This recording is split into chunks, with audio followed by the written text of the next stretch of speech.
Hello शरण madam, कैसे हैं आप सभी लोग। मैं आशा करता हूँ आप सभी लोग अच्छे ही होंगे। लास्ट क्लास में हम पढ़ चुके हैं पेज नंबर 111 111 तक। इस क्लास में हम कवर करेंगे पेज नंबर 112 से। और हमारा नया टॉपिक है मध्य प्रदेश में खाद्य प्रसंस्करण एवं जीआई टैग। हम सबसे पहले खाद्य प्रसंस्करण की डेफिनेशन देखते हैं।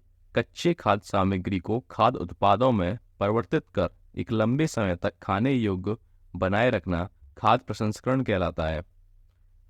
कच्ची खाद्य सामग्री को खाद्य उत्पादों में परिवर्तित कर एक लंबे समय तक खाने योग्य बनाए रखना खाद्य प्रसंस्करण कहलाता है। जैसे आलू से चिप्स का निर्माण, आम से अचार बनाना व दूध से पनीर बनाना। आलू एक रॉ मटेरियल हो गया, रॉ प्रोडक्ट हो गया। हमने कुछ उसमें वैल्यू एडिशन किया, उसमें कुछ फ्लेवर डाला, चिप्स का निर्माण किया, तो ये फूड प्रोसेसिंग का पार्ट है। आम से अचार बनाना, आम रॉ मटेरियल है। अचार में हमने ऑयल वगैरह मसाले वगैरह मिलाए, उससे अचार बनाया, तो ये फूड प्रोसेसिंग का पार्ट है। कुछ थोड़ा वैल्यू एडिशन करके हम उसमें फ्लेवर वगैरह डाल के जो भी हम नया प्रोडक्ट बनाते हैं उसको फूड प्रोसेसिंग कहते हैं। मध्य प्रदेश में कृषि विभाग से अलग कर उद्यानिकी एवं खाद्य प्रसंस्करण विभाग की स्थापना 22 दिसंबर 2005 को की गई थी। पहले जो हमारा खाद्य प्रसंस्करण था ये मध्य प्रदेश कृषि विभाग के तहत ही था, लेकिन इसको 22 दिसंबर 2005 में मध्य प्रदेश कृषि विभाग से अलग कर दिया और एक नए विभाग की स्थापना की जिसका नाम है उद्यानिकी एवं खाद्य प्रसंस्करण विभाग। वर्तमान में श्री भरत सिंह कुशवाहा खाद्य प्रसंस्करण विभाग के मंत्री हैं। स्वतंत्र प्रभार। आपके एक कैबिनेट मिनिस्टर होते हैं सबसे पहले, सबसे ऊपर। फिर आते हैं राज्य मंत्री, आते हैं स्वतंत्र प्रभार वाले। राज्य मंत्री जो इंडिपेंडेंट होगा वो सेकंड नंबर पर आएगा। फिर आता है एक और राज्य मंत्री, जो तीसरे नंबर वाले, जो जिनके पास स्वतंत्र प्रभाव नहीं होता, मतलब उनके ऊपर भी एक मंत्री होता है, कोई कैबिनेट मंत्री हो सकता है उनके ऊपर।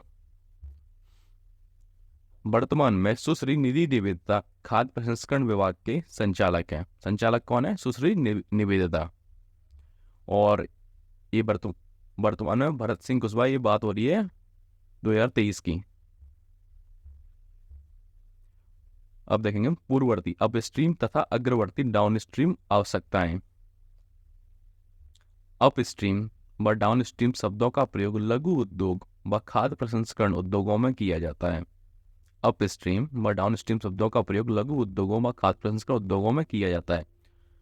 पूर्ववर्ती आवश्यकताएं, जो कि जैसे आपको फैक्ट्री बनानी है, फैक्ट्री सेटअप करनी है, तो उसके लिए आपको क्या क्या आवश्यकताएं पड़ेंगी, वो सब चीज़ें आती हैं अपस्ट्रीम में।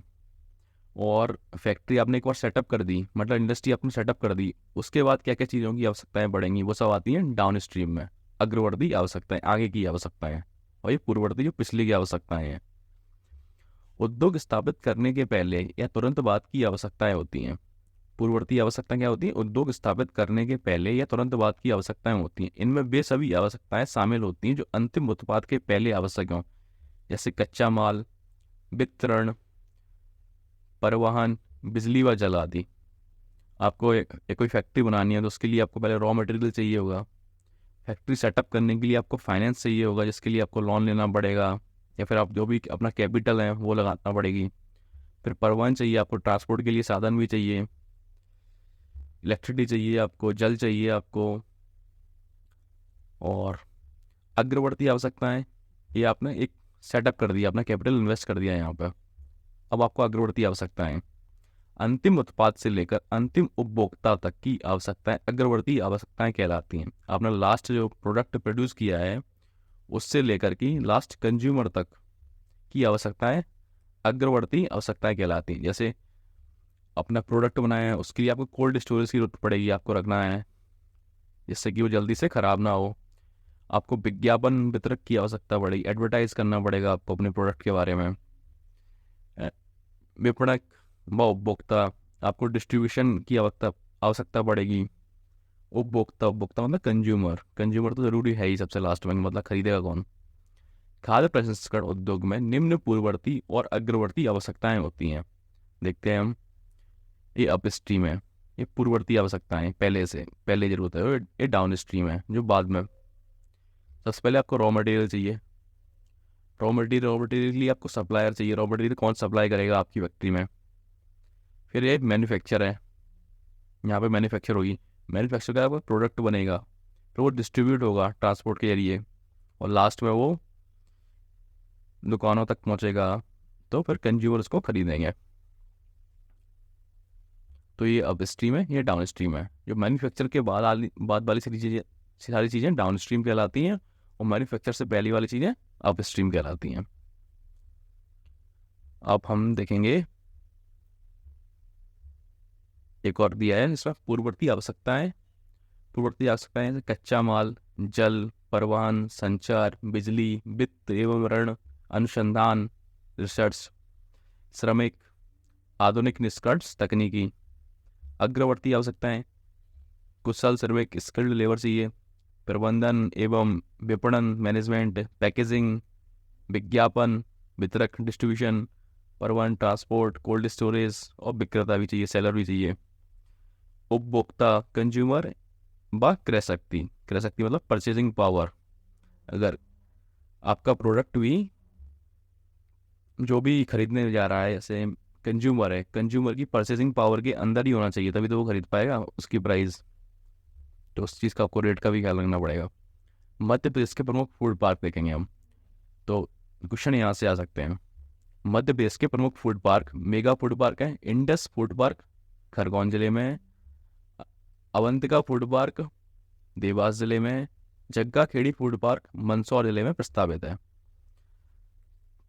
आपको इन दोनों को फूड पार्क करने की याद बताता हूँ कि मध्य प्रदेश में ये दो फूड पार्क प्रमुख हैं, Indus food park Khargone, Avantika food park Dewas. जैसे आई है, आई, तो आई की बात क्या था, आई जे के मतलब खरगोन। जैसे ऑप्शन में दिया हुआ ना इंडस फूड पार्क कहाँ पे है, तो आपको याद है आई के बाद क्या आता है, खरगोन। ऐसे ए अवंतिका, अवंतिका ए से शुरुआत हो रहा है, और डिस्ट्रिक्ट कौन सी है, डी, देवास। ऐसे आई के बाद के आता है, ऐसे ए के बाद डी आता है, मतलब कुछ अल्फाबेट छोड़ गए। और जगह खेड़ी फूड पार्क कहाँ पे है, मंदसौर में भी प्रस्तावित है, बनने जा रहा है ये। कुछ फूड पार्क है जो स्मॉल लेवल पर है, ये मेगा है। बाबई, होशंगाबाद, बोरेगांव, छिंदवाड़ा, मनेरी, मंडला, मालनपुर, भिंड, बड़ौदा, शिवपुरी। बाबई होशंगाबाद जिले में, बोरेगांव छिंदवाड़ा में, मनेरी मंडला में, मालनपुर भिंड में, बरौदी शिवपुरी में। अब हम देखेंगे food parks of Madhya Pradesh, map के थ्रू देखेंगे हम इसमें। ये मध्य प्रदेश का मानचित्र दिया हुआ है। सबसे पहले फूड पार्क है मालनपुर भिंड में, बरौदी, बरौदी ये शिवपुरी में, और मनेरी मंडला में, बोरेगांव छिंदवाड़ा में, और बाबई पिपरिया होशंगाबाद जिले में। इंडस मेगा फूड पार्क कहाँ पे है, कसराबाद, कसराबाद किस जिले में आता है, खरगोन में। अवंतिका मेगा फूड पार्क कहाँ पे है, देवास में। जग्गा खेड़ी जो प्रस्तावित है वो मंदसौर में है। सतपुड़ा ऑरेंज ब्रांड के नाम से बिकेगा। ये मध्य प्रदेश के छिंदवाड़ा जिले का संतरा है। जो संतरा है ना छिंदवाड़ा जिले का, किस नाम से बिकेगा, सतपुड़ा ऑरेंज। मध्य प्रदेश के छिंदवाड़ा जिले में 4,49,000 टन प्रतिवर्ष संतरा उत्पादित होता है। मध्य प्रदेश के छिंदवाड़ा जिले में 4,49,000 टन प्रतिवर्ष संतरा उत्पादित होता है। संतरा जिले के लिए, संतरा फल के लिए मध्य प्रदेश का छिंदवाड़ा जिला बहुत फेमस है। हम देखेंगे मध्य प्रदेश में बागवानी, सब्जी व फल उत्पादन में प्रदेश की पहचान। संतरा फल के लिए बैतूल जिला, आगरमालवा, शाजापुर एवं छिंदवाड़ा जिला फेमस है। आम फल के लिए बैतूल, जबलपुर, रीवा, अलीराजपुर। रीवा जिले का आम को क्या बोलते हैं, सुंदरजा आम, और अलीराजपुर को नूरजहाँ आम पाया जाता है। यहाँ पे नूरजहाँ, यहाँ पे सुंदरजा। अमरूद फल के लिए रीवा, खरगोन, सीहोर व कटनी। अमरूद के लिए रीवा, खरगोन, सीहोर व कटनी। अनार के लिए रतलाम एवं धार जिला। केला के लिए बुरहानपुर, बड़वानी, धार, खरगोन। आलू के लिए इंदौर, छिंदवाड़ा, उज्जैन एवं सागर। प्याज पता है सबको, खंडवा, देवास, इंदौर, उज्जैन। मटर कहाँ पर होती है, जबलपुर, रतलाम, छिंदवाड़ा। टमाटर के लिए शिवपुरी, झाबुआ, सागर फेमस है। हरी मिर्च के लिए खंडवा, टीकमगढ़ और खरगोन। प्याज और मिर्च ये कहाँ पर होती है? खंडवा में ज़्यादा होती है। धनिया के लिए गुना, राजगढ़, मंदसौर, आगरमालवा, नीमच। धनिया कहाँ पर होता है? गुना, राजगढ़ में यहाँ। लहसुन नीमच, मंदसौर, रतलाम, उज्जैन एवं धार। और लाल मिर्च भी खंडवा में, क्योंकि यहाँ पर हरी मिर्च होगी, वो कुछ समय बाद सूख के लाल हो जाती है तो लाल मिर्च हो गई। जैसे देखना, हरी मिर्च में क्या क्या है? खंडवा, टीकमगढ़, खरगोन। लाल मिर्च में खंडवा, टीकमगढ़, खरगोन सेम ही है। अदरक छिंदवाड़ा, टीकमगढ़, छतरपुर एवं सागर। हल्दी टीकमगढ़ में, छतरपुर में, फिर सागर में। मतलब ये बुंदेलखंड वाला रीजन पूरा हल्दी से होता है। तो आपको ये प्रमुख फ्रूट याद रखना है। जैसे संतरा के लिए आपको छिंदवाड़ा याद रखना है, आम के लिए आपको रीवा, लीलाजपुर याद रखना है, अनार के लिए आपको रतलाम, धार याद रखना है, टमाटर के लिए शिवपुरी याद रखना है, हरी मिर्च, लाल मिर्च, खंडवा, प्याज के लिए भी खंडवा याद रखना है, मटर के लिए जबलपुर याद रखना है। आलू तो वैसे सारी मध्य प्रदेश में होता है लगभग लगभग, लेकिन मालवा में थोड़ा ज़्यादा है। इंदौर, छिंदवाड़ा याद रखना है। धनिया गुना, राजगढ़। और लहसुन नीमच, मंदसौर। हल्दी टीकमगढ़, छतरपुर, सागर। अदरक छिंदवाड़ा। लाल मिर्च बता ही दिया है।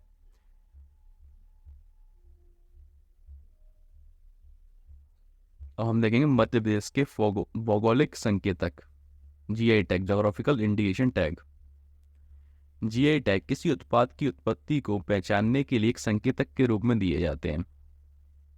किसी उत्पाद की उत्पत्ति को पहचानने के लिए एक संकेतक के रूप में दिए जाते हैं।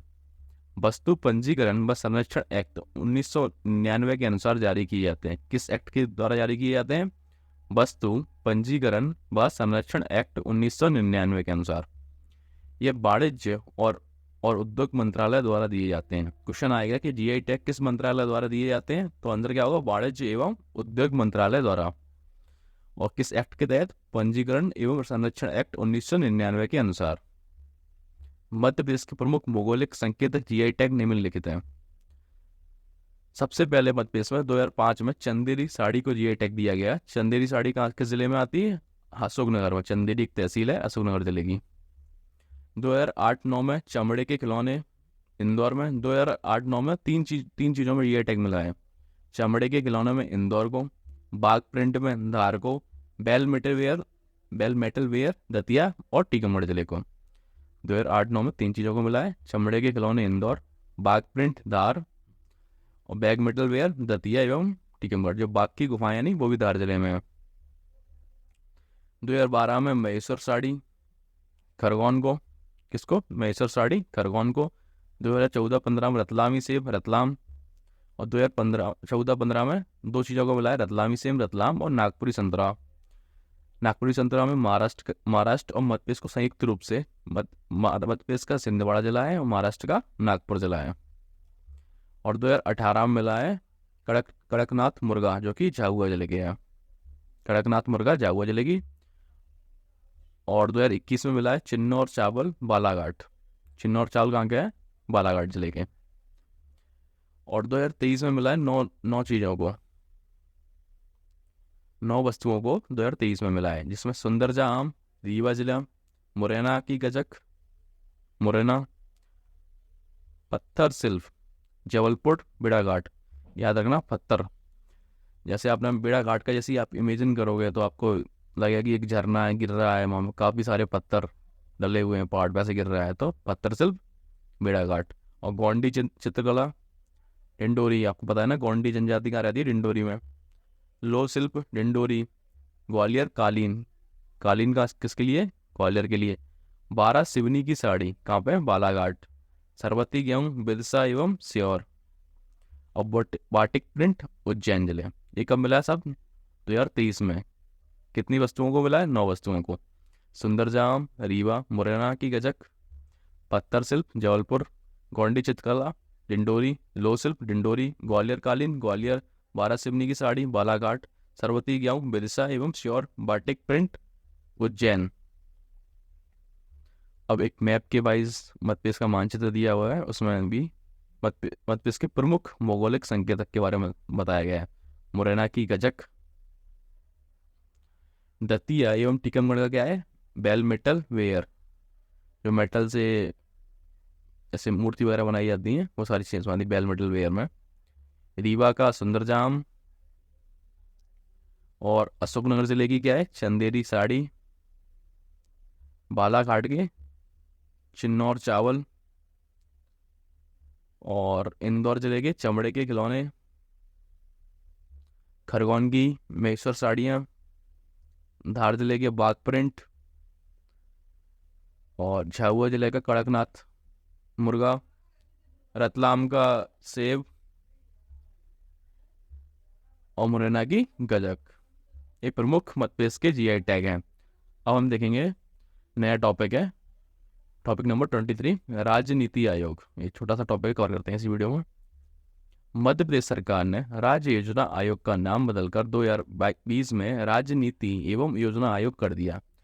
आयोग का नाम बदलने के साथ ही इसके कार्य क्षेत्र में विस्तार भी किया गया है। आयोग का नाम बदला गया है 2020 में, क्या रखा गया है? राजनीति एवं योजना आयोग। और इसका नाम बदलने के साथ ही इसके कार्य क्षेत्र में भी विस्तार किया गया है, बढ़ावा थोड़ा सा और बढ़ाया गया है इसका कार्य क्षेत्र। 28 अगस्त 2023 को मध्य प्रदेश राजनीति योजना आयोग का नाम बदलकर मध्य प्रदेश राजनीति आयोग कर दिया। पहले 2020 में क्या नाम बदल के रखा गया इसका? राजनीति एवं योजना आयोग। और 2023 में 28 अगस्त 2023 को मध्य प्रदेश राजनीति एवं योजना आयोग का नाम बदलकर केवल मध्य प्रदेश राजनीति आयोग कर दिया, योजना यहाँ से हटा दिया। वैसे भी नीति योजना एक ही बात है। योजना आयोग के बदलते नाम। 24 अक्टूबर 1972 को क्या था? राज्य योजना बोर्ड। 21 सितंबर 2007 को राज्य योजना आयोग। 10 फरवरी 2020 को मध्य प्रदेश राजनीति एवं योजना आयोग। 28 अगस्त 2023 को मध्य प्रदेश राजनीति आयोग। 28 अगस्त को क्या रखा गया? मध्य प्रदेश राजनीति आयोग। अब नीति एवं योजना आयोग के निम्न कार्य भी करेगा। अब नीति एवं योजना आयोग के निम्न कार्य भी करेगा। ये कार्यों का बढ़ावा दिया गया है, थोड़ा बढ़ाया गया है। आकांक्षी जिलों की मॉनिटरिंग। नीति एवं योजना आयोग का कार्य क्षेत्र बढ़ाते हुए सरकार ने इसे कई अहम जिम्मेदारियां सौंपी हैं। नीति आयोग द्वारा चयनित आकांक्षी जिलों और प्रदेश सरकार द्वारा चुने गए आकांक्षी विकास खंडों में शिक्षा, स्वास्थ्य, इंफ्रास्ट्रक्चर के कामकाज को मॉनिटर करने के साथ ही इसके लिए सरकार को सुझाव देने का काम भी करेगा। क्या करेगा? आकांक्षी जिलों की मॉनिटरिंग करेगा। आकांक्षी मतलब एम्बिशियस डिस्ट्रिक्ट है।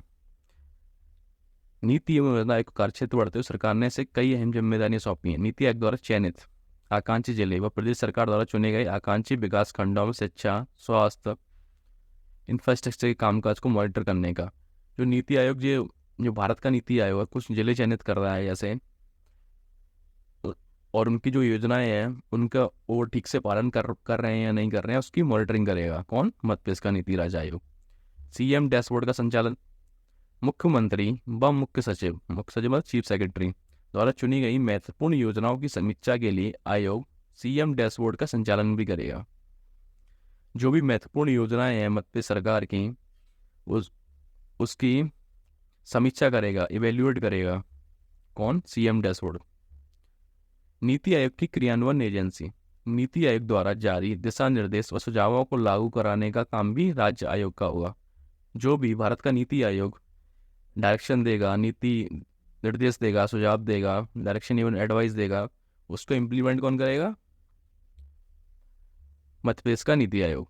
राज्यों की रैंकिंग पर रिसर्च। इसके साथ ही नीति आयोग द्वारा अलग अलग विषयों पर जारी की जाने वाली राज्यों की रैंकिंग पर भी प्रदेश का आयोग रिसर्च करेगा। इसमें राज्य विकास सूचांक, मानव विकास सूचांक और जैसे अहम मुद्दे हैं राज्यों की रैंकिंग पर रिसर्च करेगा। जैसे स्टेट डेवलपमेंट इंडेक्स है, ह्यूमन डेवलपमेंट इंडेक्स है, इनके इंडेक्स के ऊपर भी रिसर्च करेगा और उनको प्रोत्साहन भी देगा ताकि मध्य प्रदेश की रैंक भी अच्छी हो सके। अंतर्राष्ट्रीय संस्थाओं के साथ समन्वय। जैसे आयोग है जो अंतर्राष्ट्रीय संबंध है, यूनाइटेड नेशन की यूएनडीपी हो गया, United Nation Development Programme, UNICEF हो गया, जैसी अंतर्राष्ट्रीय संस्थाओं के समन्वय का काम भी करेगा। उनके साथ सामंजस्य बिठाएगा। जो उनके गोल है, जो यूनाइटेड नेशन के गोल हैं, उनको पाने के लिए उनके साथ हेल्प करेगा। काम हाथ से हाथ मिला के काम करेंगे उनके साथ। मध्य प्रदेश राजनीति योजना आयोग के उपाध्यक्ष वर्तमान में कौन है? सचिन चतुर्वेदी। अब हम देखते हैं इसका स्ट्रक्चर किसका? नीति आयोग का, मध्य प्रदेश नीति राजनीति एवं योजना आयोग का स्वरूप। अब तो इसको नीति आयोग ही कर दिया गया, इसका नाम ये थोड़ा प्रिंट पुराना है। अध्यक्ष मुख्यमंत्री, अध्यक्ष मुख्यमंत्री, और टोटल सदस्य कितने हैं इसमें? 9 सदस्य हैं। 3 उपाध्यक्ष हैं और सदस्य कितने हैं? 6। मेंबर 6 हैं, उपाध्यक्ष 3 हैं। उपाध्यक्ष 3 में एक तो नामित उपाध्यक्ष है, उपाध्यक्ष राजनीति एवं योजना आयोग का, ये तो आपका ब्यूरोक्रेसी से लिया गया है, मतलब जो भी होगा ब्यूरोक्रेटिक होगा इसमें। और 2 उपाध्यक्ष कौन है? मंत्री हैं, मिनिस्टर हैं। और किस किसके पद उपाध्यक्ष हैं? योजना एवं आर्थिक एवं सांख्यिक, जो योजना आर्थिक एवं सांख्यिक का मंत्री जी होंगे वो इसके पद उपाध्यक्ष होंगे, और वित्त विभाग के मंत्री होंगे वो इसके पद अध्यक्ष होंगे। तो 2 पद उपाध्यक्ष हैं वित्त विभाग के एवं योजना आर्थिक एवं सांख्यिकी के मंत्री, और एक नामित उपाध्यक्ष है जो मुख्यमंत्री नामित करेंगे। और वर्तमान में कौन है? सचिन चतुर्वेदी। सचिन चतुर्वेदी वर्तमान में नामित उपाध्यक्ष हैं। अब हम देखते हैं इसके सदस्यों के बारे में। उपाध्यक्ष कितने होते हैं? 3। 3 में से 2 मिनिस्टर हैं और एक सीएम नाम देगा वो, और 2 मिनिस्टर हैं वो कौन कौन सी मिनिस्ट्री से बिलोंग करते हैं? योजना आर्थिक एवं सांख्यिकी मिनिस्ट्री से और वित्त विभाग से। ठीक है, अब देखेंगे मेंबर्स के बारे में। मेंबर्स कितने हैं इसमें? 6। टोटल कितने हैं? 9। और लेकिन इसमें उपाध्यक्ष 3 है, सदस्य 9 है, सदस्य 6 हैं। तो नामित सदस्य हैं 3, जो विशेष ज्ञान रखने वाले 3 व्यक्ति मुख्यमंत्री द्वारा नामांकित, मुख्यमंत्री द्वारा नामांकित हैं, इनको विशेष ज्ञान होगा उसमें। ठीक है, ये नामित सदस्य। अब पदेन सदस्य हैं 3। मुख्य सचिव मध्य प्रदेश शासन, मतलब चीफ सेक्रेटरी हो गया। प्रमुख सचिव योजना आर्थिक एवं सांख्यिकी विभाग, और प्रमुख सचिव वित्त विभाग। तो मेंबर में जो मंत्री हैं उपाध्यक्ष योजना एवं आर्थिक आयोग एवं सांख्यिकी, तो इसका जो प्रमुख सचिव होगा, इस मंत्रालय का प्रमुख सचिव होगा, वो इसका मेंबर होगा, पदेन सदस्य हो गया, योजना एवं आर्थिक एवं सांख्यिकी विभाग। और जो इसका प्रमुख सचिव होगा, प्रिंसिपल सेक्रेटरी होगा किसका? वित्त विभाग का, वो भी इसका सचिव होगा, प्रमुख सचिव। और एक मुख्य सचिव चीफ सेक्रेटरी मध्य प्रदेश शासन के।